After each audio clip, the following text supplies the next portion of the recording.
Hi at Health Issues and Awareness, where I discuss about your health problems and challenges.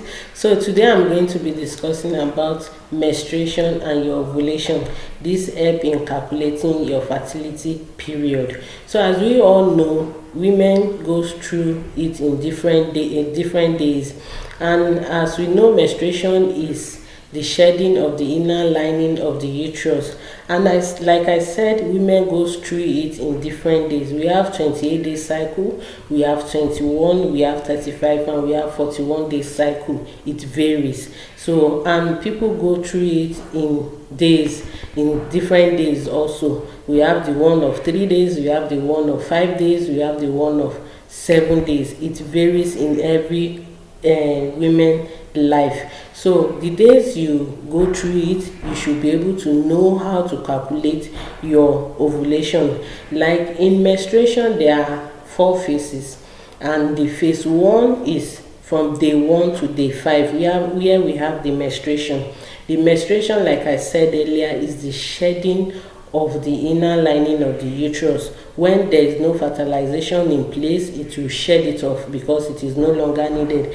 Then phase 2 is the follicular phase, where this one occur in day 6 to 14, where the uterus prepares itself again for another fertilization by richly supplying the uterus with blood and tissue, preparing it for fertilization.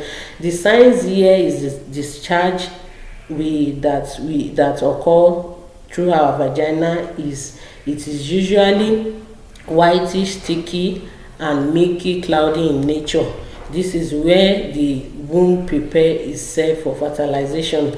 Then the phase 3 is the ovulation. Phase 3 is the ovulation, where there's the slippery clear fluid which help the transport of sperm to the fertilization of an egg being released on day 14. This is when you ovulate, an egg is being released, and when you have sex at that period of time, the sperm will fertilize the egg. But if you have a protected sex, the fertilization will not take place.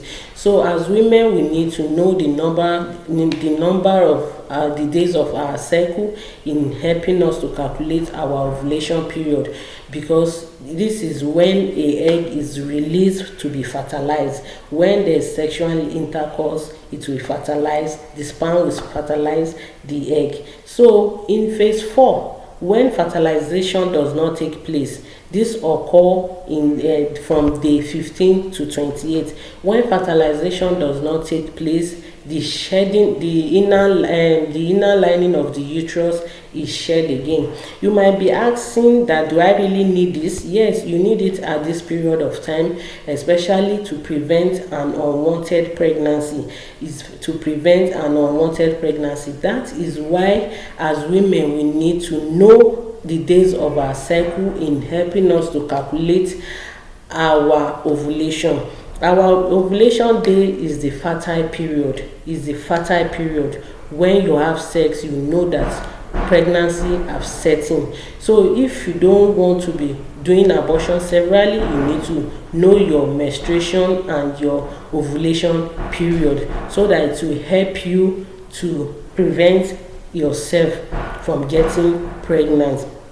Then, like for 28-day cycle, you calculate your ovulation starting from day one of when you start menstruating. Like day 1, you count it 1, 2, 3, 4, 5 till day 12. Sorry, you calculate from day 1 to day 12, where you are in your fertile period. From day 12, 13, and 14, those 3 days are the days that is your fertile period. Those 3 days are the days of your fertile period. So it's either you use a condom, or you don't have sex on those days, and if you know you can't do without the sex, you use a protective method, so that to prevent an unwanted pregnancy. So when you know the days of your menstruation and ovulation, it will help you. And if you know you are confused, you can use the online ovulation calculator. It will help you. So I will also want to drop this here is that men that accuses their women of determining sex, I'm saying it loud and clear here now that you men are the determinant of sex. You are the determinant of sex. So we as women, we have XX chromosome and you have XY. So the Y, if the Y fertilize the ovum, you should know that it will be a boy, and if it's the X that fertilize the ovum, you should know that it will be a girl. So men, you are the determinant of sex, and when we know our ovulation period, we'll be able to know when to have sex and when not to have sex, when to use a protective means and when not to use a protective means. So I want you all to stay healthy. This is all what I have concerning menstruation and ovulation. There are so many much more, but this one I feel it is important for us all to know how to calculate our fertility period in this pandemic period that we are, that movement is being restricted. So stay safe and healthy. Thanks.